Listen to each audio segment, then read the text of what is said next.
Hello there and welcome to the Windkiller channel once again. I've been AFK for a while, but I think it's time for another battle report.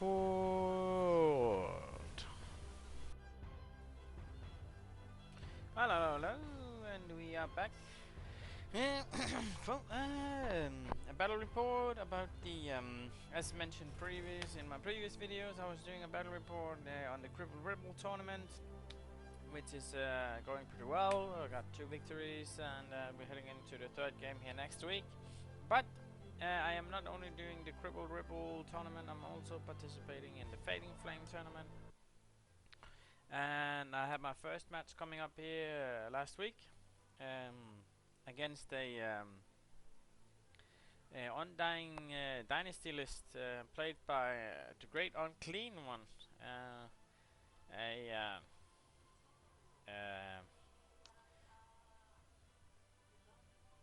A very good player. I think I looked at his ATC stats, and he was the 17th best player at ATC, and he was the 5th best player at the WTC.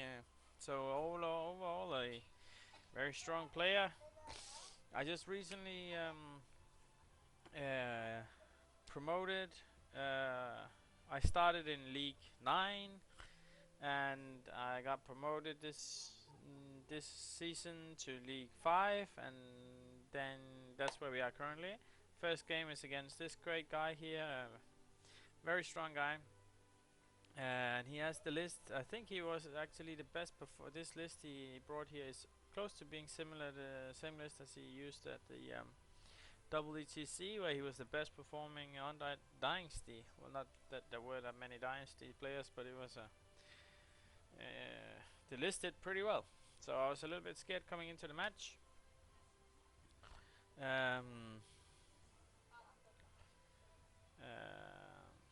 Because I actually looked at it, and well, obviously a good player, but also just the list itself. I thought that um, that it was actually a pretty difficult matchup for me, just simply due to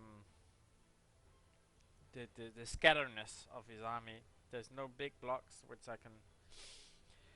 Well, there are 2 big blocks, but there's no like.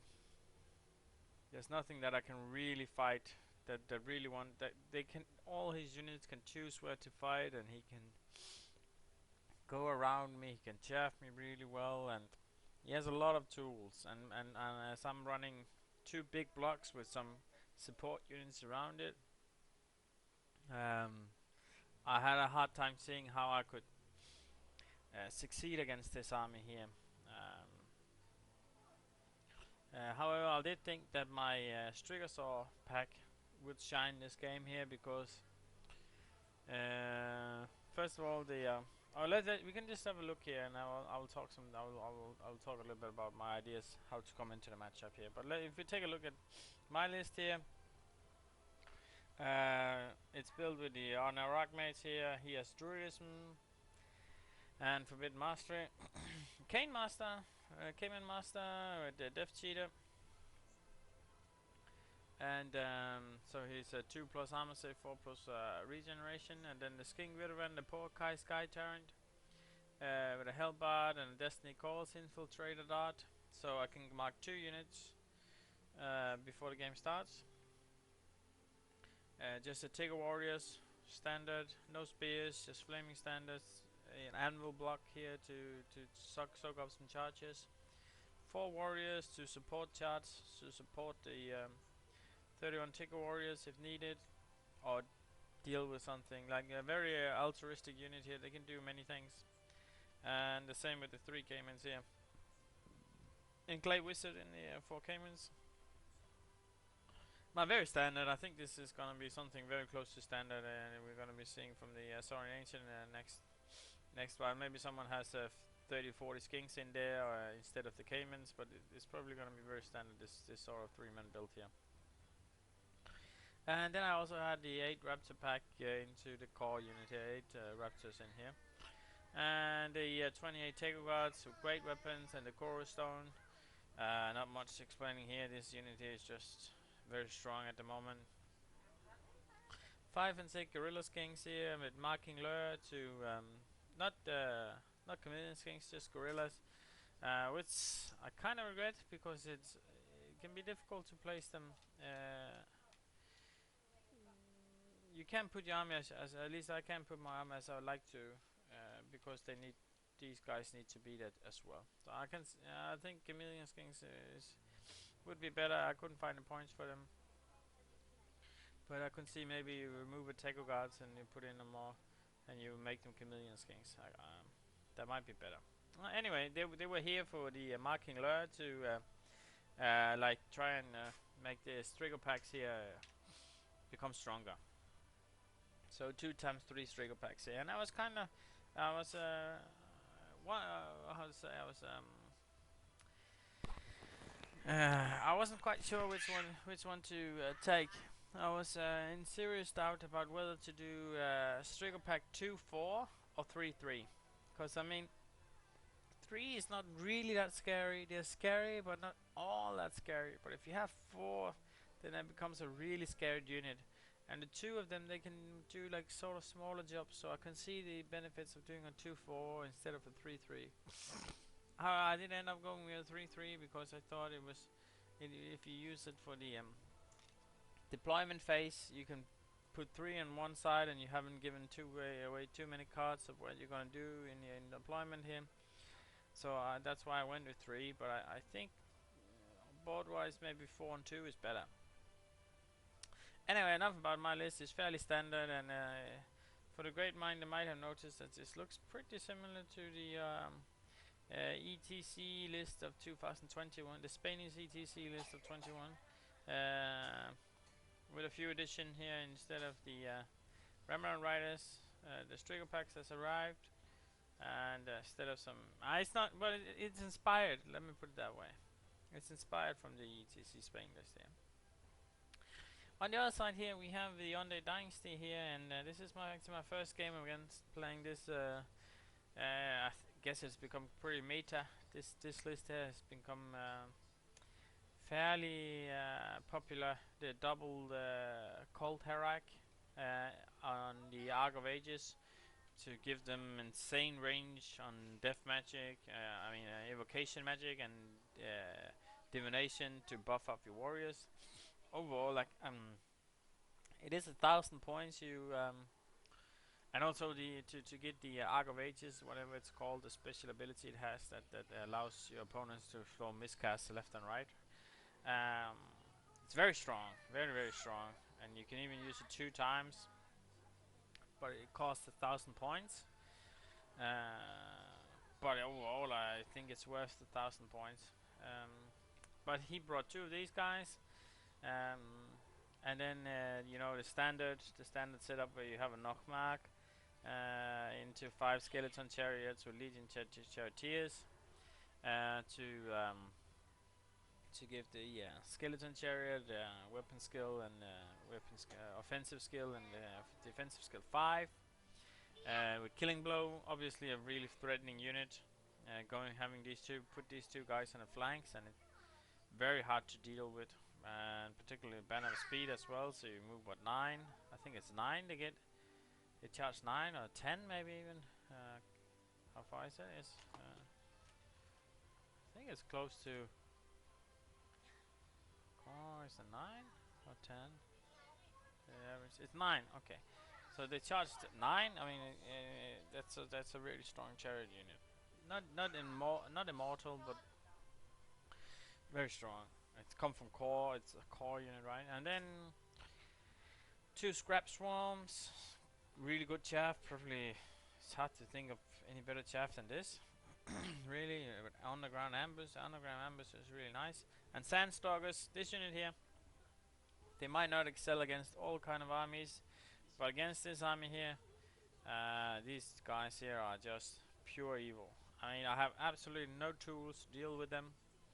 And they're gonna pop up from behind, and he has all these catapults, shabby archers, Undying Dynasty standing on his own back line, so I have to get to his back line, and then these guys just pop up from behind and just will keep on being annoying, shooting me in the back, all the way through down to his back line. An insanely strong unit against me, and I was really not sure what what I actually hoped to do was just hope that they didn't arrive for a long period of time, so they wouldn't become a problem. But it's just such a strong unit. And followed up by the catapult here, obviously combined with the innovation reroll to hit and the evocation whisper of the whale to cause panic test with on -2.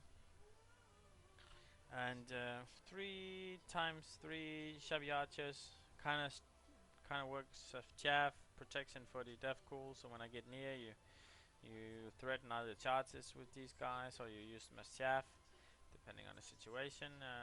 I've seen some people run 3 and 8 of these guys here, but I must say I'm a fan of these 3 times 3 shabby archers here. As you can see, this list contains how many units? 1, 2, 3, 4, 5, 6, 7, 8, 9, 10, 11, 12, 13, 14, 14 units.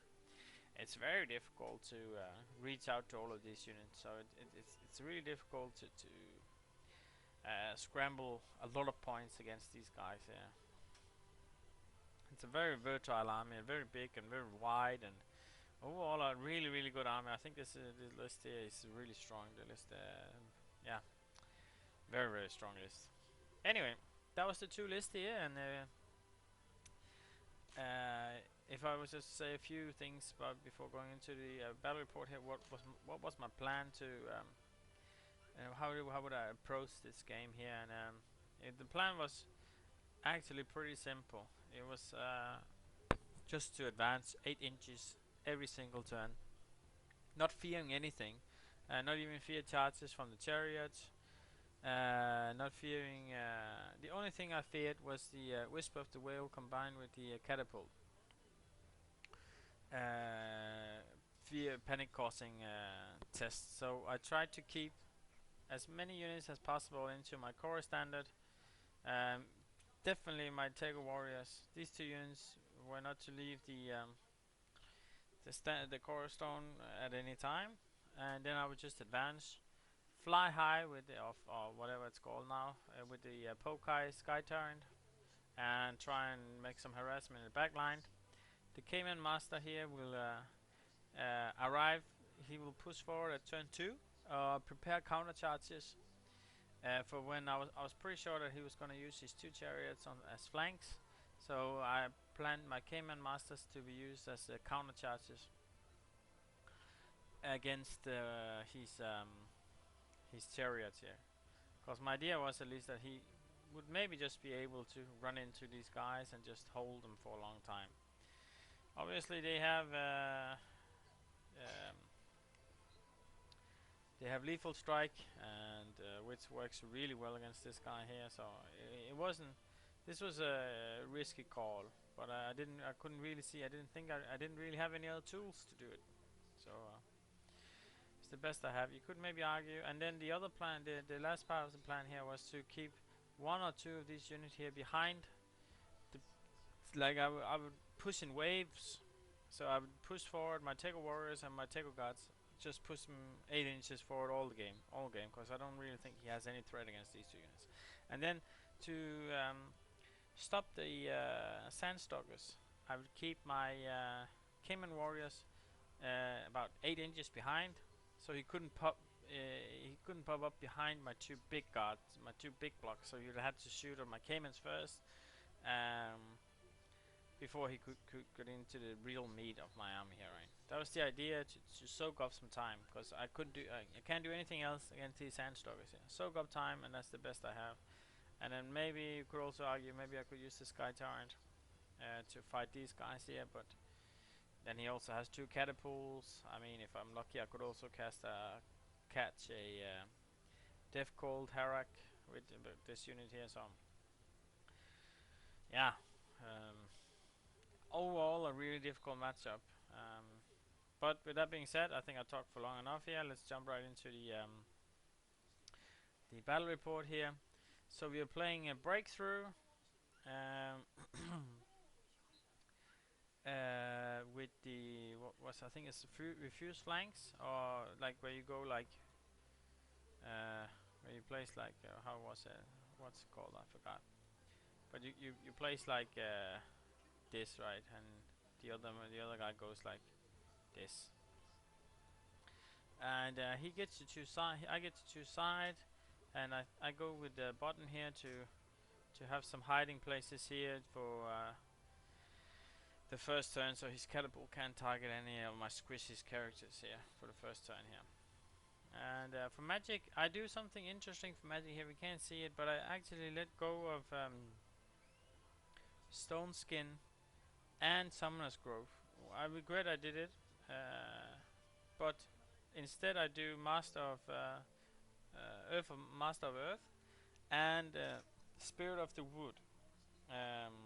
And the reason I took Spirit of the Wood was because he has what 6 chariots, and if they go through a forest, right, it's 18 dangerous terrain test that fails on 1 to 3, I think. I mean, that's a lot of wound. It's a very strong spell against him. So I will defend me picking Spirit of the Wood over either Summoner's Grove or Stone Skin, but I also picked the Master of the Earth, or whatever the magic missile is called, and that was a big mistake. That was a big mistake. He plays the innovation and death magic.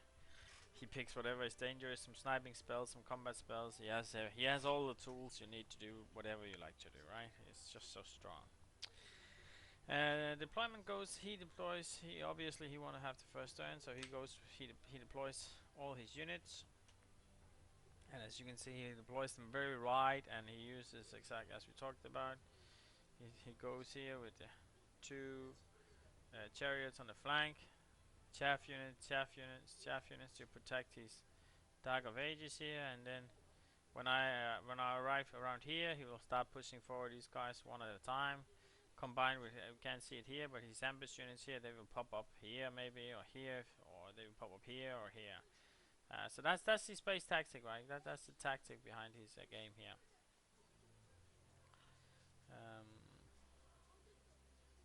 Oh, you can do it like this. Okay.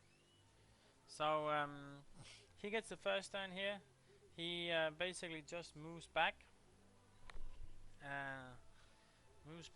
Keeps his chariot in position. Oh, I marked the 2 chariot units with my infiltrator dart and the first thing here.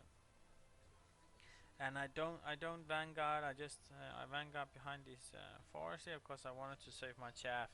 Because right now, as it's standing right now, what I want to do is push forward here, push forward here, push forward here, and here, and then I want to send these guys here for potential chaff. Sends these guys here for potential chaff, and use these guys here for potential chaff, and these guys here to protect from the sandstalkers when they come up. That's the plan here, right? So he's turn 1 here. He gets off the I think he casts 3 dices, roll a 9, and I try to stop it with 3 dices, and I fail. So he gets a Wisp of the Whale. Wow, that's a tough start. Now he can do double shooting on these guys, so he forces, and I'm outside of 8 inches from my BSB here. So he forces a panic check on leadership 7, no, leadership 6. No, leadership 7, I think. Yeah, no, because I stopped this one, sorry. I stopped this one here, yeah. But nevertheless, he forces a, let's see here, 1 turn. After this is my turn, after my moon phase, but after he's done his magic, right, he did 10 wounds to the Stegosaurus, turn 1. I mean, that's rough. Oof. What, 250 points gone. Whole flank here is in ruin. The whole left flank here is in ruined here. Now these guys, if they're gonna march forward right here, I cannot threaten any counter charge anymore. So these guys here, it's just gonna be rumbling here. Wow. That was rough, but I guess that's what the army does, right? And as mentioned here, I keep this guy here behind. Because my guess is that I tapped this guy up here to make sure that he charges here. Oh, I actually think I move him forward. Yeah, I move him forward. It's just I don't have the picture here. Probably see it on the next picture here. Let's take a look. Yeah, exactly. So the idea here was that if he charges here, yeah, he couldn't wheel enough to charge these guys here, so you have to charge these guys here. And then he would run like this, and then he would either have to reform, or he would have to overrun and get a flank charge from these guys here, right? So obviously he would choose to reform here and look at these guys here and make it advancing for these guys very difficult. So here what I was hoping for that was that his ambush wouldn't arrive, so I would be able to run out of vision from these guys here, or at least try and do something smart. Maybe if he reformed here I would still be able to charge them. But sadly, obviously his ambush, he has 4 of them, and obviously they come by. But I have a trick in my sleeve on this flank here, which we will come to later here. Yeah, that's basically it. Magic, I was pretty sad because I wanted to get in within 18 inches of the Spirit of the Wood here. I wanted to be able to cast Spirit of the Wood on these guys, because I mean, if I get Spirit of the Wood on these guys here, they suddenly start to crumble by themselves, right? They will lose like what? Half of the unit will die. I mean, that's 3 chariots. That will at least take off the worst poison from these guys here before they get into combat. Remove these 3 from the charge and take away what? 4, 18 attack, 8 attacks. No, 12 attacks. I mean, overall, it would have been really good, but I wasn't in range. So if I recall correctly, I don't do anything with magic here in my turn 1. Yeah, nothing. Oh, okay, yeah, not anything. But I start to shoot the the uh, the hieroglyph here, because that was the I went with one. I have Forbidden Mastery, so I have 2 magic missile plus Master of Earth plus Spirit of the Wood. So I actually I had like potentially 4 things that works as missiles, right? And that because you have some very vulnerable single units. These chariots here, he's hierophants on the chariots are very vulnerable to shooting, right? I mean, it's not impossible to take them down by in 2 or 3 turns with some good magic. So that's what I did, and I actually managed to do 3 wounds. And yeah, as you can see, this is his turn 2 here, and I did something interesting here. Let me just talk about it here. So my turn 1 here, right? I moved up with these guys here on the right side flank here. I tried to cheat him and lure him into something I wanted. Was that for him to charge here? It was a 17 inches charge, so it was on a 9, I think. So it was possible to fail. That was one thing. I mean, it would have been nice if he failed it. Then I could chaff him off for one more turn with my chameleon skinks, and then I could advance 16 inches here. So I would be in his face before he really got to use these guys here. Anyway, he makes it, and I did think about that. So what if he makes it, right? Then he would hit me here, running straight into my saurian warriors here, and I was totally fine with that, because I actually think that in most cases these saurian warriors should be able to handle this unit here. So I was actually hoping, I was trying to lure him into charge my saurian warriors, because I think on average I will win this combat by when we start grinding. Whether or not that happens is another case, right? Anyway, so he gets the charge off here on both flanks. He gets the charge up from both flanks here. So he gets all of his. We can't see it here, but he gets all of his scout units back on turn 2, right? So I am chaffed, and suddenly I mean, like, this is just so strong, right? He managed to get out of vision here, and chaff me guy here. So even if he reforms here, I can't charge. I mean, if there was just one guy that didn't arrive from the underground, right, then I would be able to, even if he reformed, I would be able to at least charge with one, either this unit here or this unit here. I would be able to charge with either my Strigo Pack or my Cayman Ancient on these units here. But he did get both of them.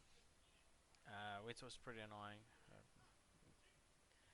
And then the Sandstalkers, the only thing I hoped for was the Sandstalker wouldn't arrive before turn 5, and they arrived by turn 2.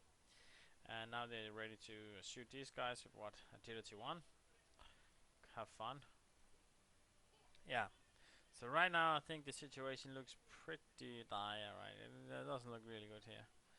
And magic phase here. If I recall, this magic phase here, how does it go? He gets reroll to wound off on these guys here, obviously because he anticipates to run into these guys here.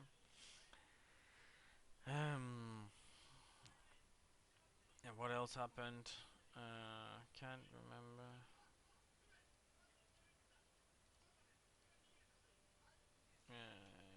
Yeah, he also gets off the what's it called? Know thy enemy, so he's a weapon skill 7 now.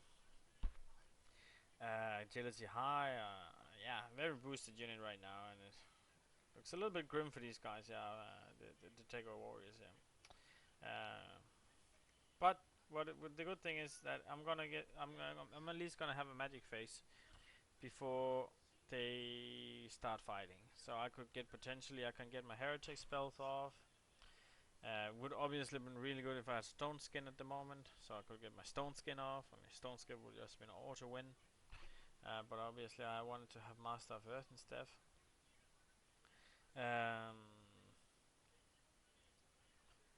Yeah, but at least I would get a magic phase, right? And if I could get the boosted version of my heretic spells, then maybe we could, maybe I could fight, give a decent fight here.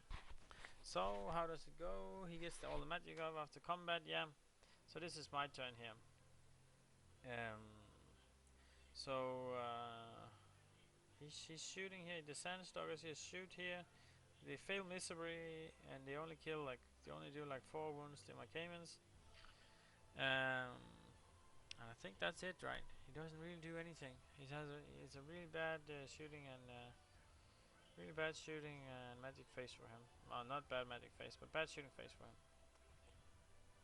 And so it turns to my turn 2, I think. And obviously I have to charge this chaff here and this chaff here.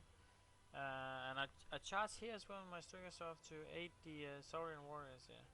And I think that's a mistake. What I should have done is move it back a little bit here to move it out of charge range from these guys here, and then charge next turn, when I could turn these guys around and get ranks, get less wound, get less impact hit, so I wouldn't lose the combat. I wouldn't lose the combat that much with that many points, because right now this guy here is just auto run, right? And then I can pray to God that these guys will stay, right? Maybe they will, maybe they won't, right? Leadership 7 against fear, right? Yes, but here comes a very tactical thing for me. At least if I were to say so. I had the Chameleon Skinks here, and I actually decided to go with the charge here on the flank to hold him for 1 turn, if possible, right? Because I charge, I have a flank, so that's 2 points, and he only has a rank, a banner, and horses can't hit to the flank, right? So he only has, and this is the Normach. So he has 2 attacks from the Normach and 4 attacks from the back unit here. So he only has 6 attacks back on me, right? And the 6 attacks, they hit on 3s. So that would be what? 4 hits? Wounding on 2s. That'd be 3 wounds. Saving on 6s. So I have like, so on average you do between 2 and 3. Right? So I would be either leadership 5 or 6, because he also has fear, right? And if I pass that test, and that is also given that I don't do a wound, right? So let's just say I lose by 2. So if I make the leadership 6 test here, then I can hold this unit here for 1 more turn. And that is huge, right? Because then these Saurian warriors here, they can kill this unit here, and they can either choose to look at these guys here, and when he fights in his turn, then I will get the charge in my turn. This guy here will be able to get the charge as well. Or he can choose to overrun here if I start fleeing, right, and then they won't be able to participate in the action for the next what run turn charge for the next maybe two turns, right? So this was very big. This is a very big charge for me. So right now, this front, if this battle here goes well, I think this flank here looks good. And honestly, I think this flank here looks good as well. So I think the game, from looking very dire in turn 1, has turned into look a little bit more positive here to turn 2. However, there's still these sandstalkers left down here, and I still have no clue how to deal with them. So yeah, it's still uphill this game here. So what happens? Magic phase. Oh yeah, he did a misfire in his shooting phase with this guy here, right? Oh yeah, and my Ambus guy pops up here. My Terran pops up. I think he flies over here actually, so he can charge these guys here in case that he needs it, or he can charge these guys here in case he needs it. So this guy here puts a lot of pressure right now. He's in a very strong position. If he doesn't get shut down, then he's very strong here.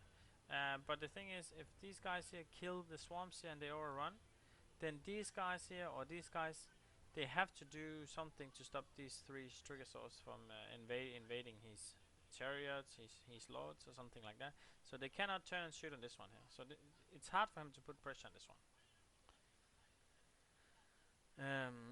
Yeah, but what happens?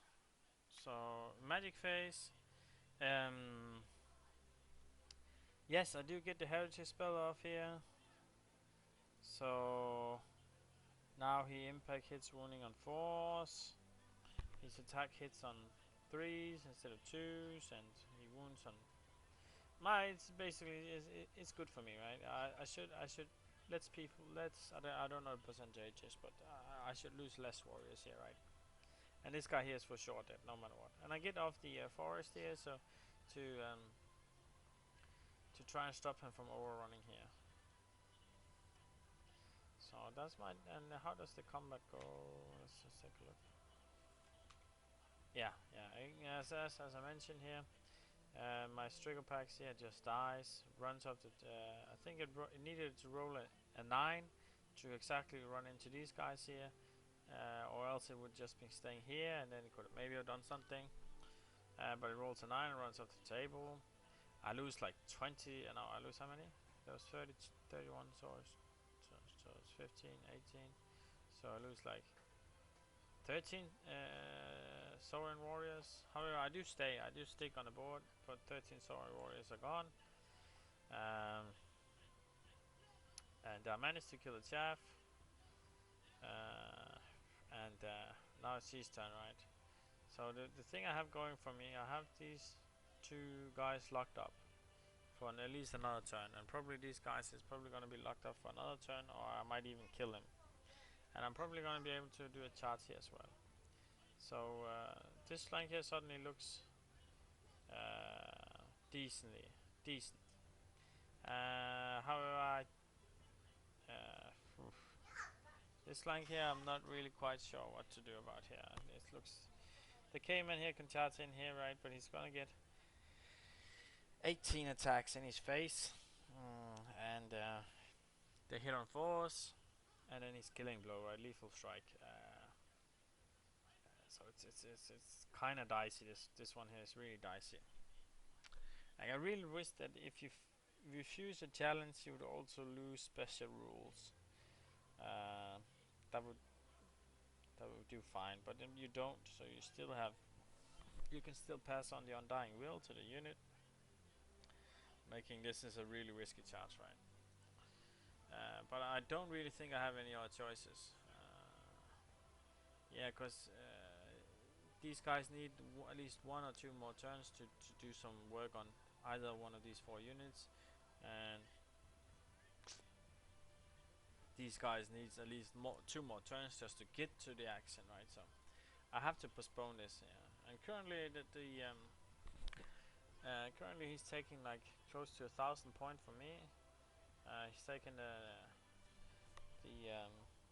Raptor Riders, the double Gorilla Skinks, 1 unit of Strigosaurs and almost half a unit of Tiger Warriors, and he's mutilating my Caimans down here, and there's not really a whole lot of things that's working out for me at the moment here. Right? It looks pretty dire.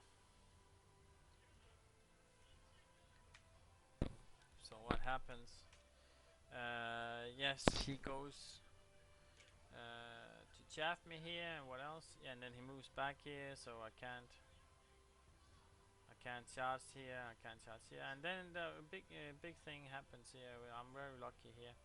He has a really bad turn. These guys wanted to charge here to be able to run down here or potentially hit here.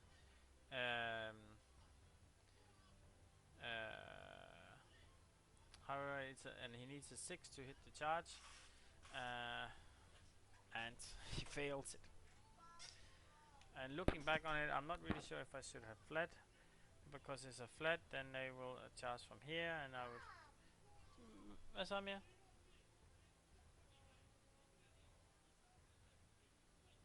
Jeg kommer lige bagefter. Jeg er lige i gang med at lave det her. Jeg kommer bagefter. Sorry.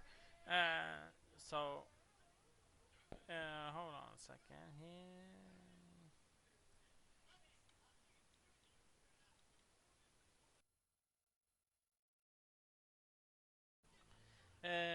Yes, where we are.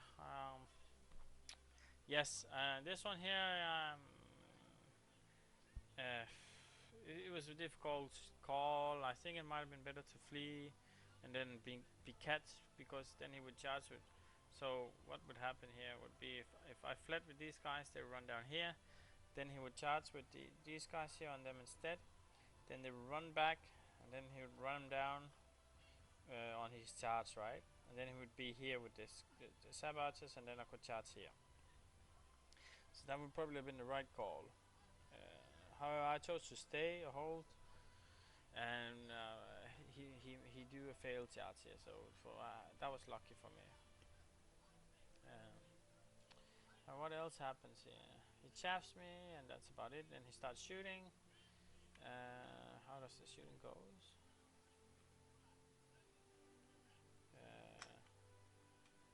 Yeah, he heals some of his chariots back, and obviously he kills the skinks.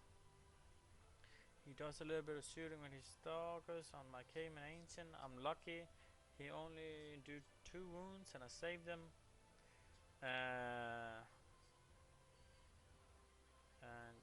The combat here, the combat with the Tiger Warriors versus the Chariot. I think he doesn't do too well. I'm pretty sure I did 15 attacks and I did 0 wounds. So I rolled pretty terribly on this. I had some bad dice on that one.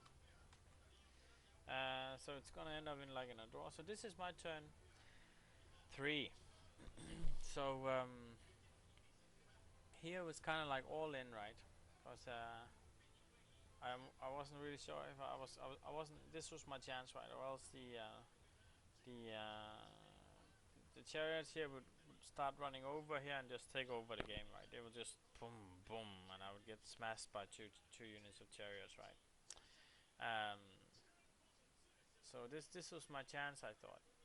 So I decided to go pretty much all in with it. What happens? Let me just. Okay. So my Cayman Master charges here, and it charges here with the Strigosaurus, and it charges here as well. Charges Hierophant, because he couldn't move any further away than that without getting charged from the Power Kai here, right? So if he moves more to this side here, then he would get a charge from the Power Kai. So you had to hide it behind the Shadow Archers here, so I couldn't get a charge from the here, and that would leave me with a 7 charge. I had to roll 7 to hit this guy here. So I charges here, and my Power Kai charges in here to support the Saurians here, and then I wanted to keep this guy in the middle to support him. Because what was really important here is that my Cayman Ancient doesn't run away. If the Cayman Ancient holds this combat for a turn or 2, then I think I will be able to grind this unit down here with my unit here, and I will be able to And the Caymans here should be able to at least clean up one or two of these guys here, and then the same would be the case with the Striga warriors. They should be able to clean up either the catapult or the hieroglyphant here. So it's very important that I hold this unit here. So I don't want to move my Techo guards forward, because there was two things that was important for me. And what was it? Oh yeah, it was the I had to hold with my Cayman engine, so I had to at least be within 8 inches with my BSB, and then I also had to uh, revive my champion here, because he died in the previous round, and in order to make sure that he doesn't challenge this guy here, my Paukai with his Normark, then I needed a champion in this unit here, because if he challenges with his Normark, then I won't be able to do that many wounds, and the combat will grow longer, or I might even lose it. I definitely didn't want to. I didn't want to get into the challenge here. So I decided to go not to do really anything with my Techo guards here, and that obviously leaves them pretty open to getting raped by 6 sandstalkers shooting in the back. Right? That's really rude. That's gonna then. Yeah, yeah, that hurts. So how does it go? I can't even remember. Yeah, so the combat goes something like, I get off some magic. Yeah, so I start casting magic. I just start casting wild, anything I can. I just cast all kind of druid spells I can to get my champion back here on this unit here. I think I get Spirit of the Forest off on these guys here, and I think that's it. I only get that one spell off if I recall correctly, or maybe I get one more off.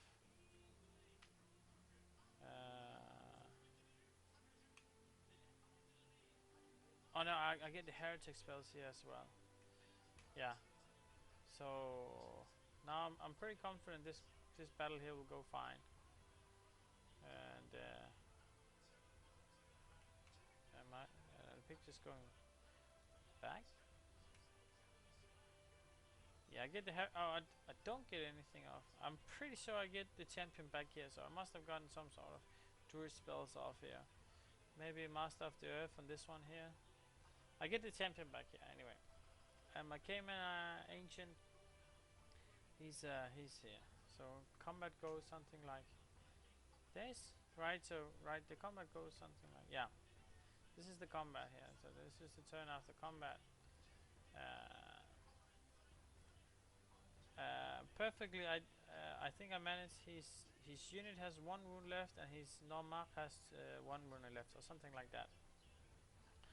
And which I'm very happy about, right? Because then he can't shoot me. He can't shoot any of these units here, and then I will probably kill him in my turn, and then I can reform and maybe look this way here or this way here. I kill these Saber Archer here, and I decide to not try and stop this guy here, but open up for potential charge on the catapult here, or if my Cayman starts to flee, then I would force him to overrun into these guys here and only be able to hit with 4 chariots. And I thought that was probably the best I could do in my current situation here. I get the heretic spells off on these guys here as well here. And I managed to take down his Hierophant here now. So now my 4 Caymans here are infiltrating his backline here, and this is rough for him. Because this thing here can run anywhere. If it runs here, it gets charged. If it runs here, it gets charged. So, and if he tries to chaff with this unit here, then this unit here will charge him. So his 2 Hierophant here is in a really pressured situation. So the best he can probably hope for is to turn around, shoot these guys here with everything he has, or just straight up charge it. So his turn here, how does it go? I think he ends up, yeah, he charges. He decides to charge with his Hierophant and the Saber Archers, because they could get a flank charge on my Stegosaurus here. They charge the flank on my Strigosaurs. And these guys here, they move up to shoot my Temple guards here. And I think that's it for his turn here. Now he lost all his divination spells, so he doesn't really have a whole lot of combat spells left anymore. I think he has reroll, and I think he maybe get reroll. Oh, yeah, okay. So this is before combat. So this is how it goes, right? We fight. He shoots some Tego guards, and we fight, and he actually ends up doing like he kills. He's pretty close here at slipping through. He makes like 6 wounds on the charge with this wagon here. But he already has taken 2 wounds, and with my last 7 attack, I managed to deal 3 wounds to him and kill it. And he fails all his ward saves, so I kill it. And that allows me to reform and look this way here. And from there on, the game looks really looks in my favor. And how do I do? Yes, that's okay. Yeah, and I managed to kill his chariots here as well. And now these guys here can charge these 2 guys here. And this guy here needed an 11 to reach the charge. But I was kind of like, why not? It wouldn't. If he failed, he would just be here, and then it would charge next turn. So I decided to go for it, and I rolled a 666 to obviously hit him. Well, in all honesty, I had my dice. I had some really bad dice. Turn 1 and 2, and from there on, it just turned around a lot.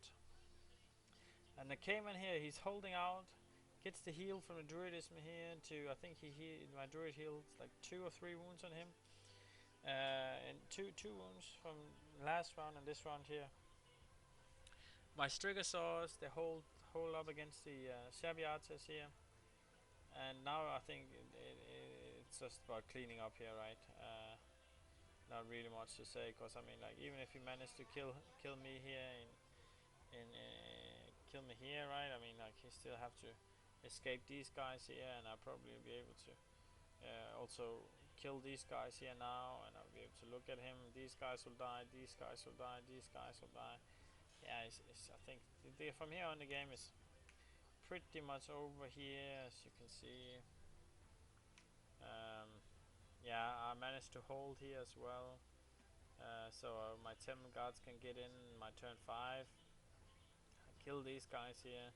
I revive. He's 2 Taurian warriors. He's 2 Tigger warriors away from killing. He's 2 dead Tigger warriors away from getting half point to these guys here, but he doesn't get it. And now this guy here, if they win the combat, they get to breakthrough. So I get to take the objective here, and if I can just clean up these guys here, then pretty much the board has been pretty much right. Yeah, and this is the end situation here. Yes, yeah, this is and then the final score is 19 to 1. I killed 14. No, the differentiation is 3,124. So what's interesting was actually that I had a lot of luck the last 3 turns. I had some very important dices, and the obviously the most important thing that happened this whole game here was the I'm gonna go back to it here. The skink charts, the chameleon skinks, but the gorilla skinks here. This charge here, which I actually planned.